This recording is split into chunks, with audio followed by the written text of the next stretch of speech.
برکت والی کون سی چیز ہے؟ خیر و برکت کیا ہے اور یہ کس طرح آتی ہے؟ اور یہ چھوٹا بچہ ہے جو تھپکی دے کر آپ کے بنے ہوئے بگڑے ہوئے کام سنوار رہا ہے، اور یہ جو چھوٹا پیر ہے، چھوٹا بچہ چھوٹا پیر ہے، یہ حقیقت ہے کہ یہ بس ڈنگوسلے ہیں؟ قرآن اس کے بارے میں کیا کہتا ہے؟ بسم اللہ الرحمن الرحیم، لاکھوں کروڑوں درود و سلام نبی کریم صلی اللہ علیہ وآلہ وسلم پر، دیکھتی آنکھوں سنتے کانوں ضرب علیہ السلام کی جانب سے عبد المنان کا سلام پہنچے۔ یہ جو بچہ ہے جو آپ کو نظر آ رہا ہے اور یہ تھپکی دے کر آپ کے بگڑے ہوئے لوگوں کے کام سنوار رہا ہے، یہ بس تمام کا تمام ڈنگوسلہ ہے۔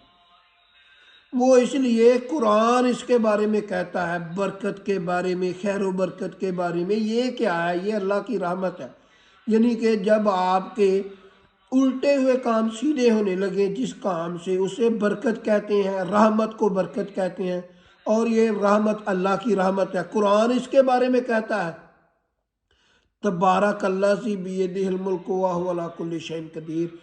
اللہ کہتا ہے میرا نام ہی برکت والا ہے اور میں ہر شے پر قادر ہوں۔ اور سورۃ الرحمن کے آخر میں بھی اللہ تعالیٰ کہتا ہے تبارک اسم ربک ذی الجلال والاکرام۔ گھر میں خیر و برکت کس طرح آئے گی؟ اس طرح کسی بچے سے، کسی بوڑھے سے، کسی بھی جعلی پیر سے، اس طرح کے پیروں سے، فقیروں سے آپ کو فیض نہیں ہونے لگا جب تک آپ قرآن نہ پڑھیں گے۔ قرآن ہی خیر و برکت ہے۔ آپ اپنے گھر میں حدیث کی کتاب پڑھ سکتے ہیں، نیٹ سے پڑھ سکتے ہیں۔ جب آپ اللہ کی طرف رجوع کرو گے تو گھر میں خیر و برکت آئے گی۔ آپ کو لوگوں کو کیوں نہیں سمجھ آتا؟ کیونکہ قرآن کہہ رہا ہے جب آپ اپنے گھر میں سورۃ الرحمن کی تلاوت کریں گے، سورۃ یاسین کی تلاوت کریں گے، جب آپ سورۃ فاتحہ کی تلاوت کریں گے، جب آپ قرآن مجید پڑھیں گے، صبح کو قرآن مجید پڑھیں گے، یہ صبح کو قرآن مجید پڑھنا بھی افضل ہے۔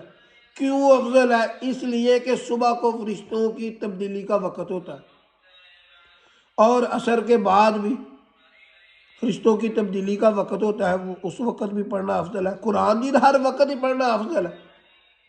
جب آپ قرآن مجید پڑھو گے، استغفار کرو گے، تو پھر آپ کے گھر میں برکت آئے گی۔ اگر میں بھی اسی طرح جعلی پیر کے پاس چلا جاتا، اولاد تو اللہ نے دینی تھی، پھر میں نے یہی لوگوں سے کہنا تھا کہ اللہ نے اس طریقے سے بھی اولاد دے دی۔ یہ چھوٹا بچہ جو لوگوں کو تھپیڑے مار رہا ہے، یہ سب ڈھونگ ہے، لوگوں کا ڈھونگ ہے۔ کیوں؟ لوگ پڑھنا نہیں چاہتے۔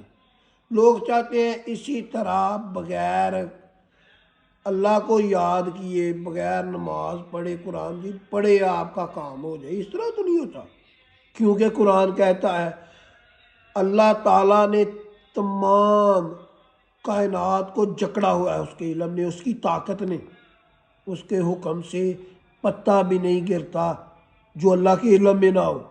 اللہ تعالیٰ قرآن میں کہتا ہے انما امرہ اذا اراد شیئا ان یقول لہ کن فیکون۔ پھر ایک جگہ اللہ کہتا ہے وما امرنا الا واحدۃ کلمح بالبصر۔ میرا حکم تو ایسے ہی ہوتا ہے جیسے آنکھ کا چپکنا۔ اور اللہ تعالیٰ کہتا ہے میرا نام برکت والا ہے۔ اللہ کا نام لوگے تو برکت پھیلے گی، اسی طرح برکت نہیں پھیلتی۔ یہ جو بچہ چھوٹا ہے، اس کو تو آپ طہارت کا نہیں پتہ ہونا، اس کو نماز کا نہیں پتہ ہونا، اس کو غسل کے فرائض کا نہیں پتہ ہونا، یہ خود بالغ نہیں ہے، کسی کی دعا نہیں لگتی۔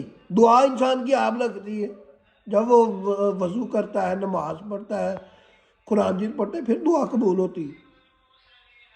بغیر وضو کے بھی کسی کی دعا قبول ہوئی ہے۔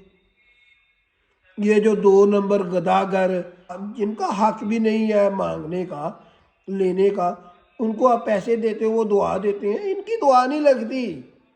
مظلوم کی دعا لگتی ہے، مظلوم کی، جس کا حق ہو اس کی دعا لگتی ہے۔ مسکین کی، لاچار کی، سفید پوش کی، جو کسی کے آگے ہاتھ نہیں پھیلاتے۔ اللہ تعالیٰ ہمیں قرآن مجید پڑھنے کی اور گھر میں بیٹھ کر ذکر اذکار کر کے اللہ تعالیٰ کے ناموں سے برکت اور رحمت